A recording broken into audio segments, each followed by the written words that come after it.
अरे सृष्टि मैम, आपने देखा सीबीएसई ने 10th एसएस का सैम्पल क्वेश्चन पेपर रिलीज कर दिया है। देखा क्या, मैंने तो आधा सॉल्व भी कर दिया। एकदम मक्खन की तरह धीरे धीरे सारे सवाल सॉल्व हो गए मेरे तो। मुझे लग रहा है कि सीबीएसई के मक्खन में सृष्टि मैम भी फिसल गई है। पक्का इन्होंने सेक्शन ए ही सॉल्व किया होगा। बट अगर हम डिटेल्ड सैम्पल पेपर एनालिसिस में जाएं तो there are 4 sections. Section A which are pure MCQs, इसमें आपके पास में 24 क्वेश्चन है जिसमें से आपको 20 अटेम्प्ट करने हैं। सेक्शन बी आता है एक्चुअली जहाँ पे डिस्क्रिप्टिव क्वेश्चंस आते हैं। यहाँ पे आपको इंफॉर्मेशन दी होगी और तरह तरह के एमसीक्यूज कवर किए हैं सीबीएसई ने, जिसमें 22 में से 18 अटेम्प्ट करने हैं आपको। सेक्शन सी तो और भी तगड़ा हो जाता है। इसके अंदर तो पूरे स्क्रिप्ट्स, पूरे सोर्सेज इन्होंने टेक्स्ट बुक के चैप्टर्स में से उठा के डाल दिए हैं। इन दोनों केस स्टडीज में से पर क्वेश्चन में 6 एमसीक्यूज है, जहाँ पे 5 एमसीक्यूज अटेम्प्ट करने हैं। तो बेसिकली देयर आर 10 एमसीक्यूज जो यहाँ से अटेम्प्ट करने हैं। एंड फाइनली यहाँ पे 2 मैप के क्वेश्चन होते हैं। तो सृष्टि मैम, आपको पूरा पेपर नहीं सॉल्व किया, आपने आधा ही पेपर सॉल्व। पर एक सेकंड, ये क्या खिचड़ी बनाई है? 60 क्वेश्चंस का पेपर, 50 अटेम्प्ट करने हैं, लेकिन टोटल मार्क्स तो सिर्फ 40 ही है। अरे सृष्टि मैम, इतना टेंशन मत लो। सीबीएसई ने ना आज ही इस कंफ्यूजन को दूर करने के लिए, जैसे सृष्टि मैम जैसे बच्चे कंफ्यूज हुए, इसको दूर करने के लिए आज एक क्लैरिफिकेशन इशू कर दिया, जिसमें उन्होंने ये बताया है that all the questions carry equal marks. Equal बोले तो अपने पेपर में it can even carry 0.8 marks पर क्वेश्चन। पर जो भी हो, है तो एमसीक्यू ही, बच्चे फटाफट टिकड़ी मार के सॉल्व कर देंगे। मुझे तो नहीं लगता इतना आसान है, क्योंकि सीबीएसई अपने टाइप्स ऑफ क्वेश्चन से बहुत क्रिएटिव हो गया है। आप एक बार जरा सेक्शन बी सी डी की लिस्ट तो देखो। इसमें पहला तो देके रखा है, अलग अलग फोटोएं डालने लगे हैं आजकल ये लोग पेपर के अंदर और बोलते हैं बताइए ये पर्सनालिटी कौन है। बट इसमें क्या है, बहुत सिंपल है। These are the list of pictures जिसमें से आपके क्वेश्चंस बन के एक्चुअली आ सकते हैं। हिस्ट्री में गिने तो टोटल 15 पिक्चर्स है जिसमें से क्वेश्चंस बन सकते हैं, तो बच्चों को उतना ही पढ़ना पड़ेगा। बात तो आपकी सही है सृष्टि मैम, बट अगर आप सेकंड टॉपिक देखोगे तो इसके अंदर में आते हैं आजकल ऑप्शन बेस्ड क्वेश्चंस। मतलब 3-4 पॉइंट्स दिए होते हैं और उसके बाद उसके अंदर ऑप्शंस रहते हैं जिनमें से उन्हें चूज करना पड़ता है करेक्ट आंसर क्या है। बहुत सिंपल है, मैं बताती हूँ। सबसे इजी तरीका ऑप्शन बेस्ड क्वेश्चन को सॉल्व करने का है एलिमिनेशन प्रोसेस। जो आपको पहले से ही पता है कि गलत है, उसे पहले ही एलिमिनेट कर दो और फिर बाकी के ऑप्शंस वापस रीड करो।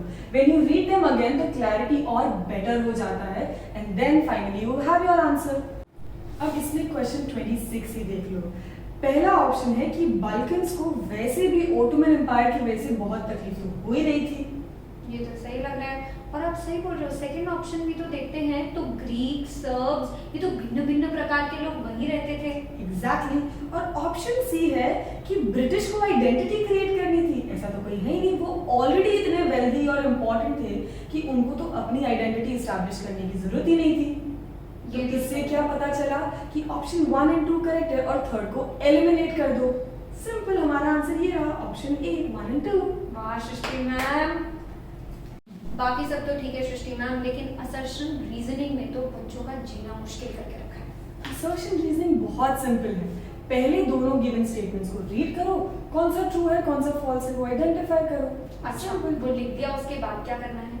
क्वेश्चन नंबर 33 से देखते हैं। यहाँ हमारा असर्शन है कि श्रीलंका ने सिन्हाला लैंग्वेज को अडॉप्ट किया था एज ऑफिशियल लैंग्वेज। बात तो सही है।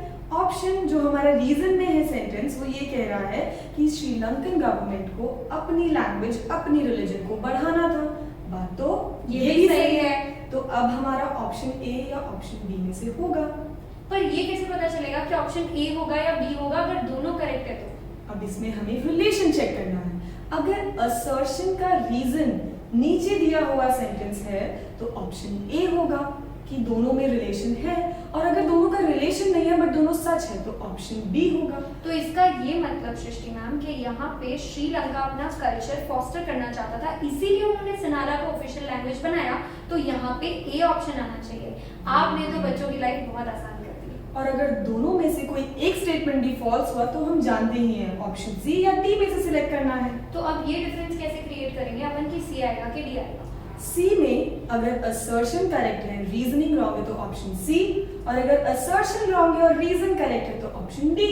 I think now assertion reasoning is really simple. अब अगर सीबीएसई की क्रिएटिविटी की बात कर ही रहे हैं तो पहले सीबीएसई सादा पूछती थी match the following. Match the following का एग्जांपल अपन ले लेते हैं, जैसे सेक्शन क्वेश्चन नंबर 34। क्वेश्चन 34 के अंदर में IT, police, education, defence 4 option देके रखे हैं और इनके सामने कॉलम बी में 4 और ऑप्शंस देके रखे हैं, concurrent list, union list, state list and residuary list. Now this is very easy to answer क्योंकि आपको एक पॉइंट को दूसरे पॉइंट से मैच कर देना है और जो पूरा करेक्ट पेयर है out of the given options आपको चूज कर लेना है, which here makes the answer ए।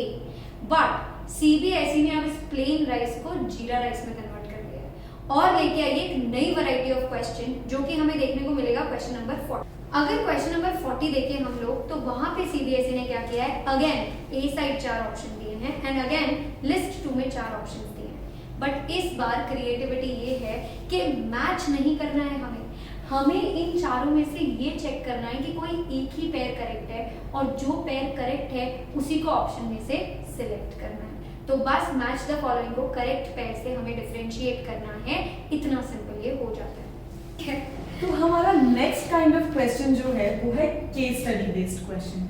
अब केस स्टडी बेस्ड क्वेश्चन बहुत सिंपल है, देख लेते हैं क्वेश्चन नंबर 35। ये सीबीएसई भी ना सुरेश, रमेश, अनीता, बेनीता बहुत ज्यादा कर रही है। बट सिंपल सा क्वेश्चन है कि Anita is appearing in an examination conducted for recruitment to central government positions. In how many language as mentioned in the 8th schedule can she opt to take the exam? Select the appropriate option. बात बड़ी simple सी है, कितनी schedule languages है हमारी?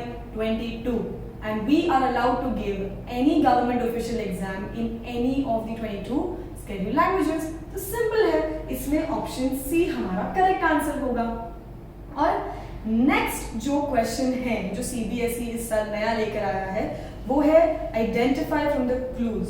बहुत Sherlock Holmes बनाया जा रहा है बच्चों को, बट क्वेश्चन बड़ा सिंपल सा है। इसमें देखते हैं क्वेश्चन नंबर 36। 3 क्लूज दिए हुए हैं और उन 3 क्लूज से आइडेंटिफाई करना है कि हमारा आंसर कौन सा है। तो क्लू नंबर 1 इज कि पावर सेंट्रल और स्टेट गवर्नमेंट डिवाइड करते हैं with the local government, share करते हैं with the local government. Local government हमारा 3rd टियर ऑफ गवर्नमेंट बनता है एंड स्टेट गवर्नमेंट को अपना कुछ पावर और रेवेन्यू शेयर करना पड़ता है विद लोकल गवर्नमेंट। तो ये कौन सा कॉन्सेप्ट हुआ? Option C, decentralisation. बहुत सिंपल हो गया ये तो सिर्फ क्लूज आइडेंटिफाई करो और आंसर मिल जाएगा। अगर मैं नेक्स्ट टाइप के क्वेश्चन की बात करूं सीबीएसई की, तो we can take for example question number 44। These type of questions are data based questions. इसमें क्वेश्चन के अंदर एक भर भर के डेटा दिया रहता है, तो हमें क्या दिमाग लगाना है? हमें दिमाग ये लगाना है कि हमें कोई दिमाग ही नहीं लगाना। जो डेटा दिया है उसमें से मोस्ट अप्रोप्रिएट ऑप्शन जो हमारा होता है वो हमें सेलेक्ट करके इसमें आंसर देना होता है। सेक्शन बी की तो बहुत बात हो गई, अब सेक्शन सी के क्वेश्चंस देखते हैं। बच्चों को ये लगता है कि इसमें इंग्लिश का कॉम्प्रिहेंशन आ गया और उनको पैसेज में से आंसर्स ढूंढ के लिखने हैं। ऐसा तो नहीं है। अगर एक बार ये लोगों ने सैम्पल पेपर सॉल्व कर लिया ना तो उसके केसेस पढ़ के इन्हें ये समझ आ जाएगा कि क्वेश्चन जो है वो पैसेज में से नहीं है, पैसेज के रिलेटेड है। दिमाग तो खुद का ही लगाना पड़ेगा सॉल्व करने में। और अगर सैम्पल पेपर का हम ये वाला पैसेज देखें तो ये है ग्रिम ब्रदर्स के बारे में। अब आधे बच्चे तो यहाँ सर खुजा रहे कि ग्रिम ब्रदर्स है कौन? अगर आप लोग हिस्ट्री की टेक्स्ट बुक यूरोप का चैप्टर खोल कर उसमें रोमांटिसिज्म के बाजू आप कोना देखोगे, डब्बा देखोगे, तो उसमें से आ रही है ये केस स्टडी। मतलब यहाँ पर टेक्स्ट बुक के कोने कोने का सफाया करना पड़ेगा। यार अपन ने बच्चों को डरा तो बहुत दिया, बट अब एक रिलैक्सेशन वाली बात बताती हूँ। हमारा जो सेक्शन बी है that is related to maps. अब अगर हम चैप्टर 1 की बात करें फ्रॉम ज्योग्राफी तो वहां पर सॉइल डायरेक्टली मार्क्ड ही आने वाला है, तो हमें सिर्फ आइडेंटिफाई करना है कि कौन सा सॉइल है। बात करें चैप्टर 4 की एग्रीकल्चर की तो वहां डायरेक्टली स्टेट ही मार्क्ड होगा, तो हमें क्या फर्क पड़ता है वहां चाय उगे या चावल, ठीक है। और फिर बात करते हैं चैप्टर 3 की, और वो चैप्टर सिर्फ मैप के लिए ही दिया हुआ है, तो हम ऑलमोस्ट अज्यूम कर सकते हैं कि 2 क्वेश्चंस में से एक क्वेश्चन चैप्टर 3 का डेफिनेटली होगा। तो बस सिंपल सा है। और इम्पॉर्टेंट बात तो ये है कि यहाँ आपको मार्क नहीं करना है, सीधा टिक मार्क करना है जो आपको करेक्ट ऑप्शन लगता है। बिल्कुल सही बात है मैम। मतलब अगर हम ये मान सकते हैं कि अगर 8 डैम्स है तो 8 में से एक डैम तो वो याद कर लेंगे तो एक नंबर तो उनका फिक्स हो जाएगा। पेपर के ओवरऑल एनालिसिस के बाद इतना पता चल जाता है कि सारे ही सब्जेक्ट्स 15-15 मार्क्स के आ रहे हैं। इसका ये मतलब हुआ सृष्टि मैम के हिस्ट्री में तो एक ही चैप्टर है और हिस्ट्री भी 15 मार्क्स का आ रहा है, मतलब चांसेस तो इसके ज़्यादा बन जाते हैं कि जो केस स्टडी में से 2 केस बेस्ड क्वेश्चंस है उसमें से एक तो ऑलमोस्ट सर्टेन है कि हिस्ट्री का होगा ही, मतलब यूरोप बहुत अच्छे से प्रिपेयर करके ना। एग्जैक्टली और साथ ही साथ मैंने एक और चीज नोटिस की है कि सिविक्स और ज्योग्राफी की जो सेकंड चैप्टर्स है उनका वेटेज कंपैरेटिवली फर्स्ट चैप्टर से ज्यादा है। हाँ जी हो गई। ये पेपर तो बहुत इंटरेस्टिंग था भाई। अब चाहे बोर्ड का पेपर इजी आए, मीडियम आए, स्टैंडर्ड आए, उससे कोई फर्क ही नहीं पड़ता क्योंकि बच्चों ने लॉजिक से एक एक क्वेश्चन को सॉल्व करना सीख लिया है, तो जो भी पेपर आएगा हम तो उसे इजी ही बना लेंगे। I agree. सो अब यहाँ से लेकर नवंबर तक की जर्नी के लिए happy learning all of you.